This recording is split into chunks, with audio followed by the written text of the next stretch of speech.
Welcome, ladies and gentlemen, to day 3 and part 2 of the day. I'm Penguin, I'm joined by Trouble, and this is going to be a fantastic... First time we've done this actually on a broadcast like this. I'm very excited. A year after. A year after. To work together, here we are. I was an observer. You were the talent. I was merely just behind the scenes. But, of course, we got to get straight into it. We do not have a lot of time, of course, so we got to check out the standings for today so far. And you can see Group A, Group B, Group C, and Group D. Anything standing out to you there, Trouble? Absolutely. LFL at the top in Group C and D, defending champions coming in with both... not the expected teams, not the champions actually at the top of the standings. And of course, we have SLO running with Movistar on 2-0 as well. Group D is getting a bit packed. It's getting a bit tight. Yeah. I mean, Intrepid folks at this point are like, guys, please stop bullying us. Stop bullying us. Yeah, no bully, please. But today's schedule, we have gone through 3 games. We got 3 more for you. Of course, we're coming up with AGO Rogue versus SuppUp eSports, then Schalke Evolution versus LDLC Olympiacos, and then Kick Neosurf versus Morningstar, the rising Morningstar, but we'll get to that later. There were some glimpses of hope right there for the Italian league, but we've got some juice for you guys. You're going to have to wait for that one. We'll talk about then at that point. But of course, we're going to talk about our featured matchup coming up, which is, of course, AGO Rogue versus SuppUp eSports. And for AGO Rogue, I like the idea that they're coming in now after gaining that 3rd seed, and they're really starting to push the boundaries of saying Poland's a major region. Poland's a major region. Also, when they lost in the previous split, it was due to the soon-to-be champions, LDLC, that stopped them dead in their tracks. And now they need to prove that actually the Ultra Liga deserve the 2 seeds, and maybe we get that Polsa Gurun final that we were promised last split. We can only hope and pray. But bans are coming in. As you can see, ladies and gentlemen, we are on to the pick and ban phase. Galio banned away the Hecarim as well. For SUPP eSports, what do you want to see from them? What do you want to see when they're coming into this pick ban? What are their win conditions, generally speaking? Well, I would like to see a little bit of Lukezy and TasteLess playing together. You know, the roaming supports, the playmakers for TasteLess. TasteLess have so much on his back. He has so much experience. He's been there from the very start, the very beginning of the Balkan esports, and he has all this to share with his team that I feel like, together with Lukezy, also being a veteran, they can really snowball the game through. And just as you say, those roaming supports, they're banning out the Nautilus, getting that off the table. Very powerful CC machine. Once it gets going, very difficult to stop. So Rogue look like they've done a little bit of research on the Lucian ban as well as the 3rd and final one. Yeah, Lukezy is one of these guys that will go at you if he gets the Lucian in his hands. He's also playing a very mean Cassiopeia as well, so I don't know if they would be willing to first pick it. But on the other side, from a Go Rogue, we didn't actually talk about Szygenda because he is my highlighted player right here. He likes the brawls, he likes the fights, and I'm all about a top laner that's willing to take it all the way to the fist fight. Absolutely, and we can see the first pick's going to be the Skarner. Now, are we in A yet? I was gonna say, of course, Captain Flowers when you need him, but the Skarner locked in, big level 6 engage, a lot of crowd control, but it is very single target, very pick orientated. It's not just that, it's the fact that it can very easily get kited away, and I would not be surprised if we saw the Senna. The Senna plays literally from her fountain if she needs be, with all the souls in the range that she gains, so technically the Skarner should never reach. Should never get there if and you if have he that does, extra bit. Yeah, if he does, then you're playing it wrong. But the Senna and the Sett locked in too. I was about to say, if he does, then Sett is going to dunk him back. True. Both work, I suppose. But the Senna and the Sett locked in now. A lot of really good kind of power picks we're seeing in the meta right now. Senna can be flexed into a support or into an AD carry. You can go towards either or. And the Sett can be in pretty much any lane, I want to be perfectly honest. Support, top, jungle, mid sometimes. He's super flex. And Rogue instantly respond with the 200 years and a bit of Thresh. It's so much front to back team fight for a Go Rogue. I don't see any necessarily early game potential for gangs to play make, to get these dragons, to get these lanes, unless they want to try and ban out some of the picks from Lukezy and then try to get the priority there possibly and pretty much make sure that their Skarner will be safe. It's just making it even worse when to reach the Senna. It's like, if you get to the Senna, Sett is there to take you back, but if you make it to the Senna again, then the Tahm is just gonna keep her safe. Just in these first 6 picks, we're seeing very definitive styles coming out from these two teams. One is, we want to kill this one person. The other one is, we want to protect this one person. So I'm very curious to see how it'll all go out, because you look at the scorelines, both on 0-1, both these squads need this win. They do need this win, and actually we didn't mention that, you know, for the EBL, it's been all this click tech sort of train that's been going on and on and on. The click tech of Dreams, the Balkans, you know, the players with Milita, with Sakura coming from there. I think it's time to close that book, throw it away, create a new chapter. There's a lot of veteran talent on SuppUp. They are literally the exact same almost team as Energy Pot Wizards in the previous split, bringing in our TasteLess with all the experience. I think they've got more than enough chances. Yeah, and even Spooky as well, their jungler, he went off to... You love Spooky. I do love Spooky. It's because he played for Rainbow Seven over in the Latin American League, and I just think that's really cool for a European player to be able to do. But we have a quick look at the picks, or sorry, the bans coming in here on the second rotation. Orianna Azir getting rid of those very controlled late game carries, and you talked about that just before. They're kind of limiting options for a Go Rogue right now. I actually really love that because the Orianna is going to be speeding up the Skarner and also providing shields for the Aphelios later into the game. The Azir is a mid lane priority machine. You don't want to have it there. So I'm expecting here to possibly see Klowny on a very standard pick, something like the Ornn, something like the Sion, something like the Maokai. He's really strong on these tanks and potentially get the counter pick for Lukezy. Let's see what they go for. Talking about tanks? Not a tank. Not a tank, not a tank. But I do see the idea in front of it now. You've got a lot of AD on your head. You need that AP heavy burst. They've already banned away the Lilia and the Nidalee as well, which we didn't notice on the other side. So you have to kind of go with something that has some kind of AP burst. I'm not too disappointed with it. It's to see what Go Rogue respond into it is what I'm curious. I actually like it even more. It's another sort of creating a zone around the center that you can't reach. You know, when the ultimate goes up from Kennen, it's so hard for anyone to cross through and reach that center. It's all about VZZ in this game. Do it, you coward. Do it. I dare you. He won't do it. We don't talk about hoppers, of course. You don't know what Szygenda is capable of doing. No, I don't. No one does. We have yet to see his full potential, but... I think that's going to be the lock in here. Syndra being locked in is a very safe blind pick as well. You've got a lot of kind of what I like to call the stat check R. We are going to see the Gangplank. Now, little fun fact, the only game they won in their finals was on the Gangplank. The 3 they lost were on Camille, so I kind of feel like the Gangplank's a better move. I wanted to see the Camille here. The only way you're gonna actually reach the Senna is by someone jumping into the backline, but unfortunately they don't have any more follow-up for the backline. So if you jump behind with the Camille, he would be left all alone. Speaking of jumping in. I was about to say, talking about jumping in. The king of jumps, the jump master, Air Jordan Cassadin in the mid jump lane. one more time, I swear. But it's again, it's kind of, like you said, he's going to be able, later this game goes, it gives you that late game insurance. He's able to, that 100% delete either the Syndra or the Aphelios. There's not really a lot of protection apart from the Lantern. I'm not going to say, obviously, there's a difference in terms of the league quality and all that kind of stuff like that from the EBL to the Ultra Liga, but I'm liking SuppUp right now. This is looking like a lot of answers, and there's not a lot from Rogue. I think it's because Go Rogue have gone into the LEC Rogue route where they're like, we're just going to pick the front to back, we're just going to pick our carries, we're going to scale, we've got the Skarner, we've got our tanks, we've got a, you know, everything is just so calculated, where SuppUp, they're going in here for blood, they're ready to fight. They are absolutely ready, and we are on to the rift, ladies and gentlemen, for this game between Go Rogue and SuppUp eSports, the Ultra Liga versus the EBL. And as you say, I like that you brought up the kind of LEC version of Rogue. They've had a lot of very good talent up through all the different kind of setups, and I'd like to see if they can continue that trend of building LEC-ready talent. You look at the likes of Inspired and Finn and even Larson. They are now some of the top players in the LEC. I want to see if this is the next generation. I'm looking at the top side of the map of Go Rogue, and I'm like, yes, I see potential there. You know, Szygenda might be one of these skill tech sort of top laners, ready to take the brawls, ready to take the fist fight to you, but mostly he has been successful. The only person that he wasn't successful against was Aibo, and I don't blame him. Like, Aibo is an absolute beast in the top lane. Aibo is definitely one of those. Aibo is like what I like to call the kind of, if you can beat him, you might be LEC ready. If you can't beat him, I don't think you're LEC ready. Kind of like the gate leader, we're calling Lida. Yes, like, the gatekeeper.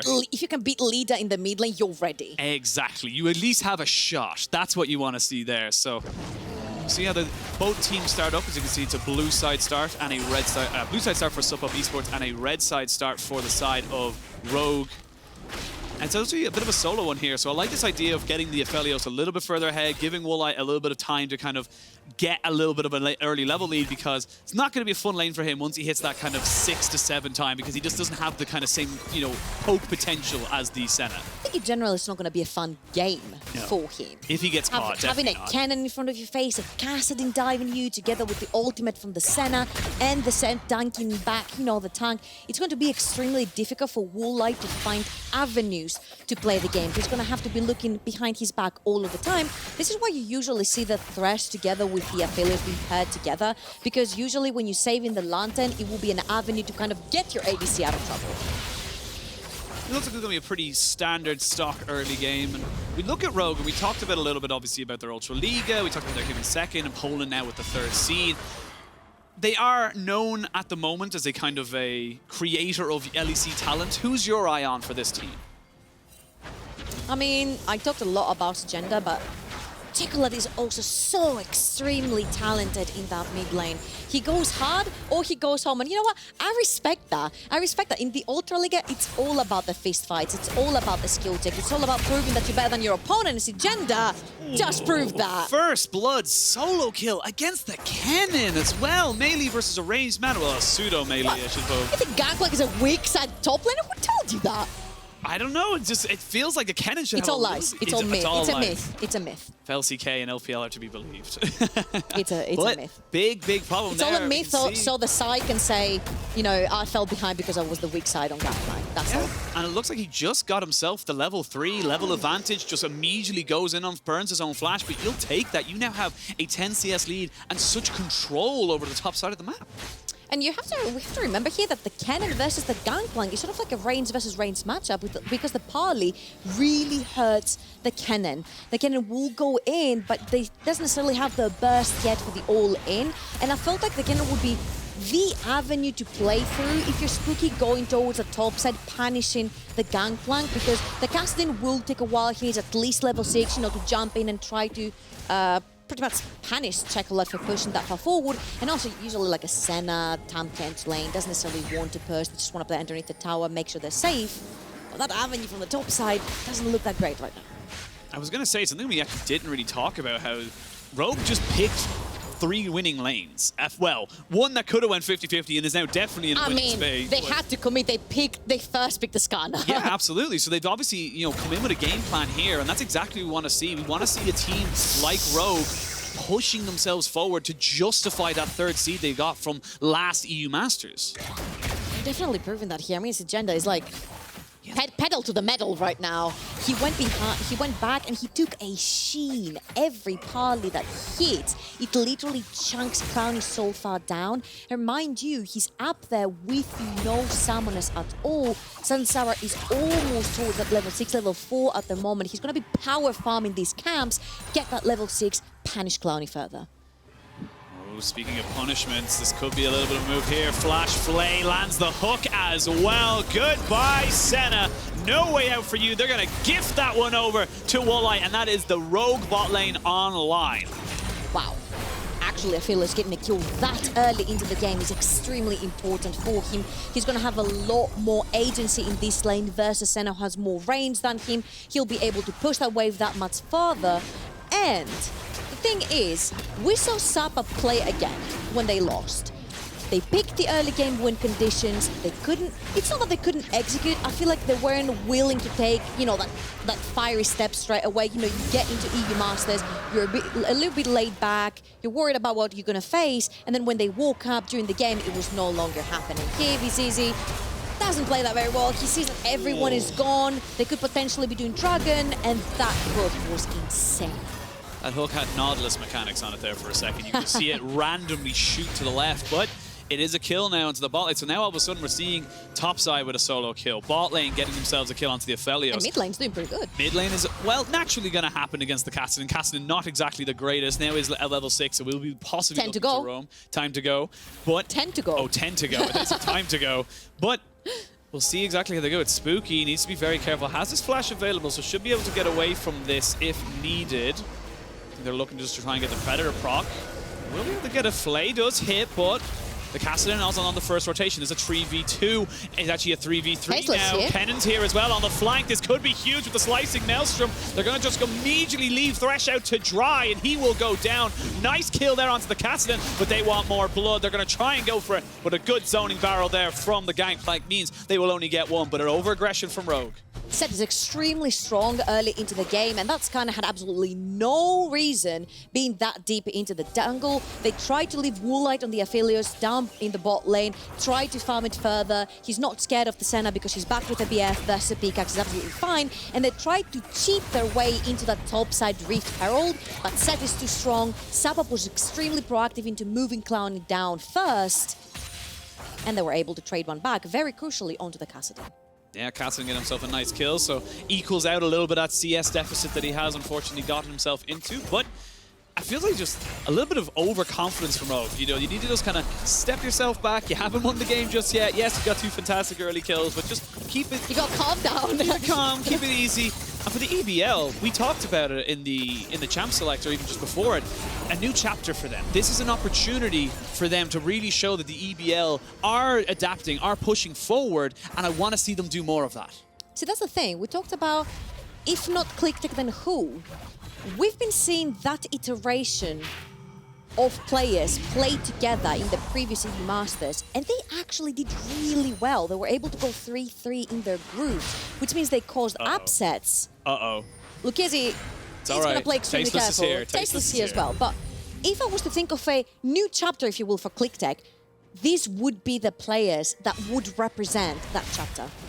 We go, stun goes in, there's the spike as well, but there is the flash. They try to get him onto the lantern, they will burn a summoner. Rift Herald was only down to about half HP, and now Spooky has to kind of back away from this. They do have a numbers advantage as the Senna is roaming up, but Gangplank Cannon Barrage is available. Now, do they look for the fight? There's the ultimate there. They're going to look for 2 ultimates there, not able to get anybody, but it will be stolen by Rogue. Now do we have a bit of a re-engage? There is a teleport available, but don't think he's going to go for the Senna. Going to use his ult. There's the Kennen ultimate as well. They're going to catch out one. They're going to maybe be able to catch out 2. The teleport's coming in as well. Klowny just about survived. This fight is an absolute mess. Cassadin goes down. The Syndra as well. Now they're going to try and keep going. It's the Gangplank against the world. He's just chasing these people down, and he's going to be able to pick up at least one of these. Another one on the top side as well is going to go down. Woolite chasing that one off.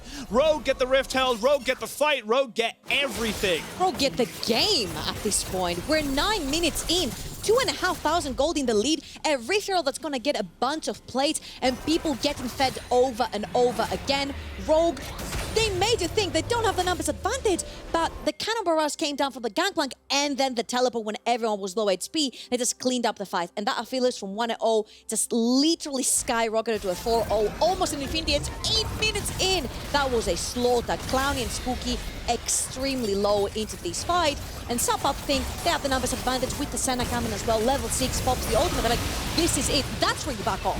You got your kill, you back off. But since they didn't, Szygenda had enough time to pull the TP down and clean up the fight. Just enough of a delay as well. You can see it was 5v4, then it was 5v3, so they thought we got this. Even if the Gangplank teleports in, we have it, but it just took them too long. They couldn't get on top of Woolite, and then once, of course, the Gangplank came in, there was nothing else they could really do about that one, and that means that we, as you say, 2,500 gold lead coming for a Go Rogue, and they're really starting to put the pressure down onto this, you know, EBL side, and they need something to happen for them here. They have got 3 kills in the Cassadin, so there is at least a small silver of a silver lining. There is no doubt there's absolute... Wait a minute. Oh, he gets caught. He gets the ultimate as well. He's going to get munched up, though. This is what we talked about in Champ Select. They're able to keep him alive as long as they possibly can. The Cassadin will not fall, and they use absolutely everything, but that's a huge minion wave. Box goes down, but a kill straight away. TasteLess falls. They will not get the next tower, but they got themselves plenty to go. Klowny has to be careful. They are starting to converge on him. There is just so much goal difference right now. 4,000 at 10 minutes is incredibly much. And I'll give it to them, right? They have insane scaling. VZZ, he's not going to have much scaling if he dies again. Can't outscale a full-on 2v1, unfortunately. Do you scale with green screen? With grey screen? A grey screen? Well, technically, it scales. You know, goes from like 10 seconds. Ah, the grey screen scale. Yeah, the grey screen. The top end doesn't really. Not as much. I definitely feel like the grey screen does a little bit more scaling than the champion, unfortunately. There is scaling happening though, but this feels like Rogue are just taking over, methodically looking to just kind of pick apart the side of SuppUp, and there's just not a lot they can do about it. To be fair, they're pretty much finding every single mistake SuppUp is doing in this game, and they're literally slapping them back with it, because it's SuppUp that needs to be proactive. They don't necessarily have to, because they have the more late game scaling composition. The Cassadin infinitely scales, the Senna absolutely infinitely scales, and then you have 2 tanks, and you have your Kennen to create, you know, that round space that you need around your carries for them to not die. However, you need to get there. You do, and all great saying about the scaling. But they were the ones initiating every single fight. That's the problem here. It's like, you need to chill. You're not going to lose match. A Go Rogue, we're not necessarily that proactive, and you were fine. It's like Klowny trying to get something up here. Oh no, they're baited. They've been baited. They thought they were baiting, but they have been baited. And you can see the ultimates going down. There is the lockdown, but not able to get anything else off of it. 2 ultimates used just for Spooky's flash. Not really that big of a deal on the set, but small windows of opportunity for Rogue that they are constantly punishing the side of SuppUp for, like you just said. I think at this point it is a big of a deal if the Sett loses his flash, because he is the only playmaker that can make a play happen, and without the flash you don't kind of have that flash face breaker combo that someone else can jump in with you. For example, Klowny with his ultimate, and his flash is almost coming up. It would be a wombo combo by the time the next dragon is popping. You could look potentially for a fight. You have your first items being completed right here. You've got the proto build, you have ways in. They're gonna have to look to find these flanks to make it work. They've got a little bit of a lull now in the game state as we hit up to just under the 13.5-minute mark, as both sides are pushing towards their respective stronger sides. Woolite getting all this free plate gold. What do you see Rogue doing next? So go Rogue, you've got yourselves an advantage. It's the 5,000 gold lead at 13.5 minutes. You can see the gold distribution there. Where do they want to move? What's their plan of action to close out this game as cleanly as possible? 2,500 gold up on the Aphelios. You fight. You pretty much just fight. You dismantle them. The Senna is nowhere near the stage that she needs to be. Manamune is still stuck in up. SuppUp though, they haven't stopped at the place. They have not stopped just yet. They haven't given up. They're going to try and push in onto this Gangplank. They're just waiting for him to use his orange to make sure it's K. He will not be able to get out of this one, though, and they're going to be able to gift this one straight over to the Senna. Shut down gold going over to her. That is very much needed for VZZ. And they get themselves something. They don't lose anything top side. They gain something bot side. And is that what they need as well to kind of come back into this game? Those constant little picks? Very well played. I mean, SuppUp has been proactive the entirety of this game. It's just that some of their proactivity has backfired. This one, they see that Szygenda is all the way down the bot lane. He's overextended. His team doesn't necessarily have the teleports to back him up. It was just the Syndra, and you definitely don't want to teleport into 3 other people when they're running him down. So not only do they get the gold from the kill, but they also get the shutdown from the bounty gold that he had on a Senna that really needs it. There we go. That's what you want to see. Spooky making the plays, but will they be able to get out alive? It looks like no is the answer. There's the Thresh and the Skarner just comboing up. Senna ult just a little too late, and while that happened, Woolite is in the land of the fairies, split pushing on his own. I'll take this. If the Skarner takes a kill over the Cassadin, I'll take it that the Cassadin actually shut down the Syndra. The Syndra that is not necessarily that far ahead in CS either, so the mid lane, you could say it's safe. That was beautifully done right there by Spooky. Went straight from the back door, let's say, and punished Czekolad for being underneath his tower, basically. Well, this is the power of the set, as you talked about, and kind of the power of the Hex Flash for the set. He can just charge it up, get himself behind someone. There's more. There is more. Teleport going to be coming in as well. Spooky, though, in a little bit of no man's land. Going to be chased down here. As you can see, the Syndra is here with the Gangplank teleport response. That's a fantastic slicing Maelstrom to try and turn it around. And there's a TP coming on the top side. The Cassadin is here with the Skarners playing bodyguards. You don't have to go home, but you can't stay here. And they disengage. That was too close for comfort. There were 2 TPs, one on the Senna and one on the Cassadin, and they only pulled the trigger after they saw that that Spooky survived. That was way too close. They could have pulled both TPs, Fnatic style, and just straight up punished the play. It's all kind of happening so fast right now, and you can see this gold is only slowly building up for Rogue. It's still about a 5,000 and 5,500. Isn't going anywhere anytime soon, but those items are starting to be completed. Look at it down the line. Gangplank's got his Triforce. You've got the Luden's Echo onto the Syndra. I'm going to have to cut myself off prematurely. There's more action. There is more action. Of course there is. It's the EBL. If you've ever watched it, another TP coming in. Do they just disengage? They do. They get another Summoner, though, and that is big, big wins for SuppUp. They gained literally everything and used very little. I actually coached teams in EBL, and I couldn't make them stop fighting.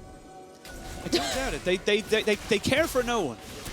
They listen to no man or woman. This is the Balkans, man. It's like all fiery, all fights. The Greek teams, the Balkan teams, all the teams down there.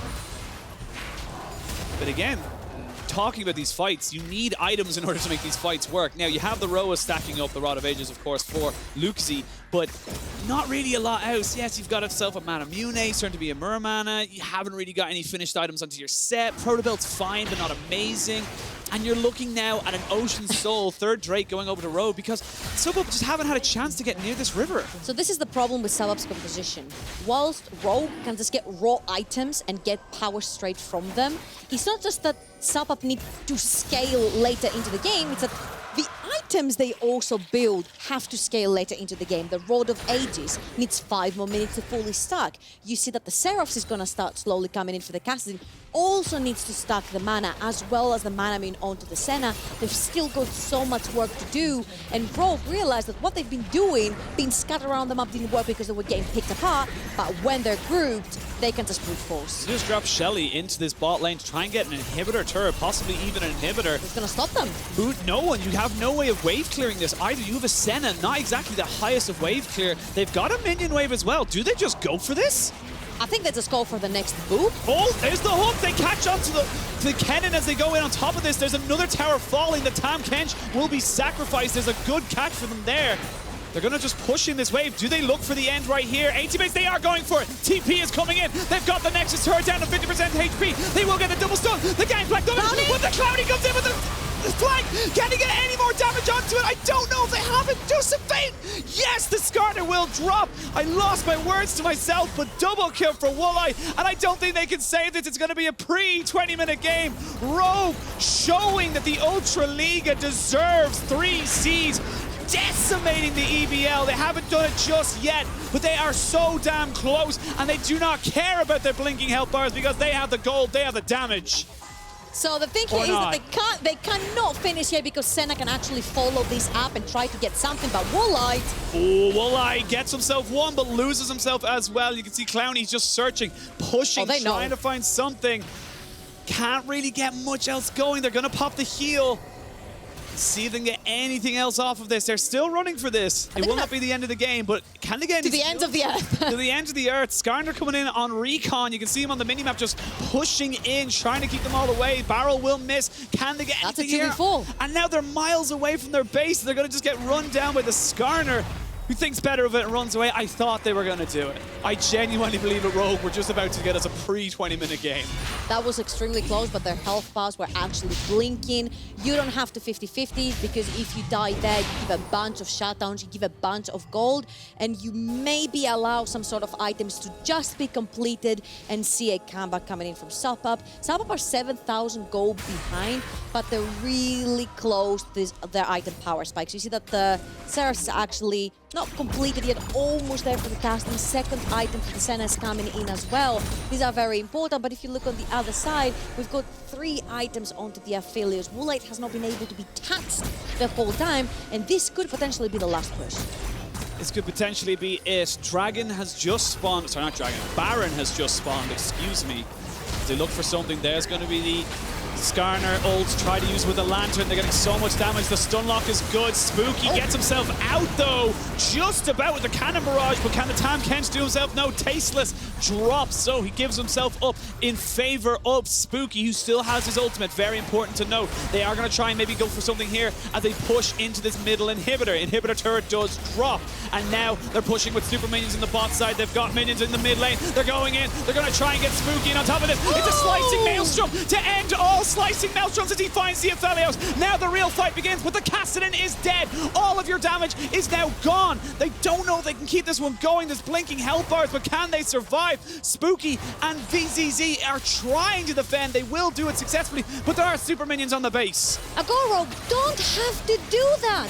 There's a Baron Baron that's up and available. They can choke SuppUp out of their jungle and make them face check them. And they're just going straight through that big gate in the middle. Slowly but surely, they're starting to lose the fights here, Penguin. Because you see the scaling and you also see the distance from the Senna.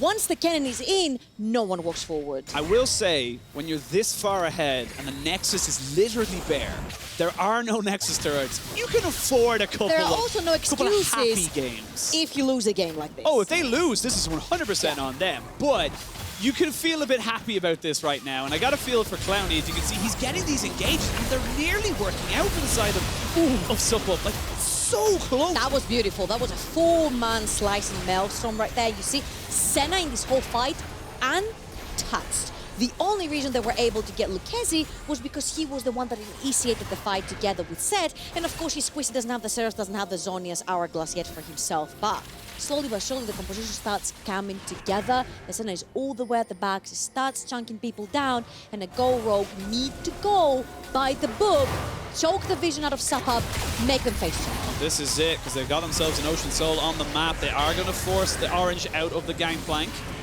and push in the mid lane. They haven't really got the pressure with the minions. TPs are available for Woolite and for the Syndra, so watch those there. They might just go straight up for the end if the minions in bot lane do push up. Dragon has been started. This will get absolutely shredded. You've got the chakras for Woolite's Aphelios. They are looking for it. They're just delaying it. They know the game plan. You can see the Syndra just hopping off towards the fog of war, knowing that she can just completely zone someone out.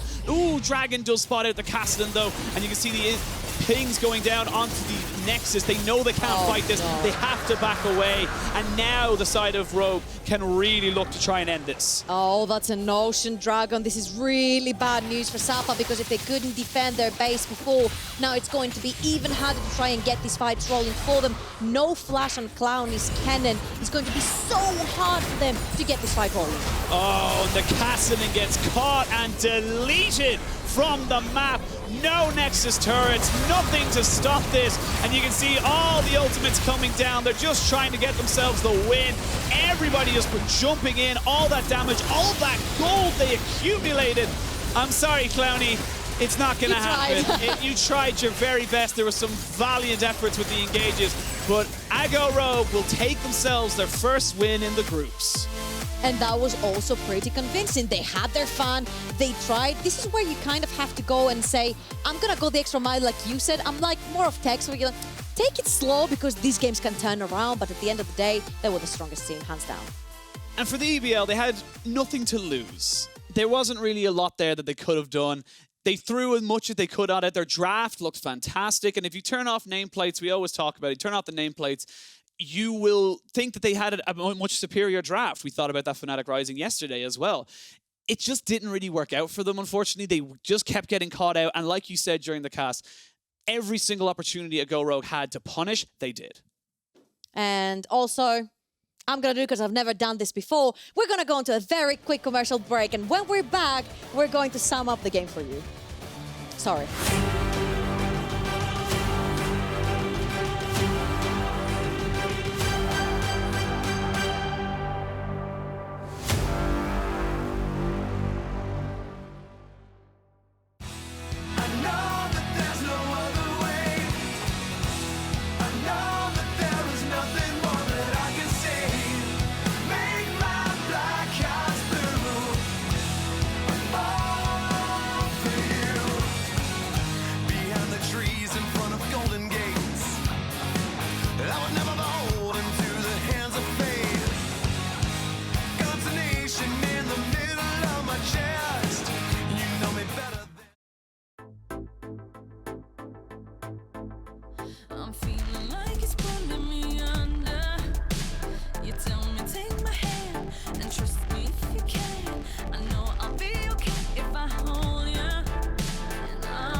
Welcome back, ladies and gentlemen, after what was a convincing, as nice as I can possibly put, win by a Go Rogue. But let's just, before we focus on the win, let's look at the side of, SuppUp eSports.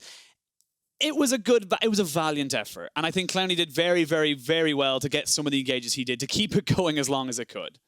Yeah, I think it all came down to they didn't necessarily understand where the power spikes lied in their composition. The fact that they didn't necessarily have to fight, they were outscaling their opponents, all they had to do was wait. And you see here, they just didn't necessarily respect the composition of a Go Rogue because they're like, it's late game, it's fine, yeah. But they do have a lot of playmaking into their kit. The Thresh right here actually popped off. Then you see Woolite, when he was fed, he never let go of that gas. And that was pretty much the story. And I just want to chain it back to, is this the new iteration of ClickTech? Oh, I don't know. I think if you're an EBL fan, you're hoping not, because you want to feel, and this is the same for every single region, you want to feel like you have a chance. You want to feel like your guys are the guys that are going to come back and really push to kind of maybe be the next LEC superstar, the shadow, the nemesises, the self-mades. And I feel like it is, like you said in the pregame, it's a time of a new chapter. Get rid of the old ClickTech. You don't need that anymore. Let's start thinking of new ways for the EBL to be great again. But thinking of being great again, the Ultra League have got to be super happy with this right now. You're justifying to everyone, yeah, we deserve 3 seats. And not only that, I think a Go Rogue also showed that they can have fun. I wanted them to go textbook, kind of like Fnatic Rising did today when they were playing against Dravid Fox. They had the lead, and then they went slow and steady wins the race. I like that because you're sort of practicing for the more tough, if you will, on paper opponents. But here a Go Rogue tried their limits, and they actually came out the winners because I felt like skill-wise, lane to lane, they just showed up superior. Mechanically overwhelmed them is the way I like to put it there. It's just every single lane was just... You sugarcoat it. You go ahead. I got it. But it is one of those things as well. You see it sometimes where just a team is just so much better in a mechanical sense than you. And that's not a disrespect to the EBL either. Like, it just happens sometimes. And you got to take that loss, take it on the chin, regroup yourself, and figure out a way to do, kind of take the wins. And you look towards some of the other emerging regions. That's kind of how you need to do it. You need to find non-meta stuff to get those cheeky wins out there because you're not going to win meta. And I know they do have them because it's like you're not going to go and play a team in their own game when you know they've perfected that sort of game. I mean, Go Rogue are like basically the baby of Rogue, and Rogue have perfected the front-to-back team fights, the late-game team fights. This is their jam, right? And as you saw Fnatic, they played them in their own game. So I feel like for the Balkan scene to come out, they need to play their own game. They need to figure out a style that works for them and them only. Yeah, we'll have to see how they do, but we are going to send it to a quick break. When we return, we will have our 5th game of the day. You do not want to miss it.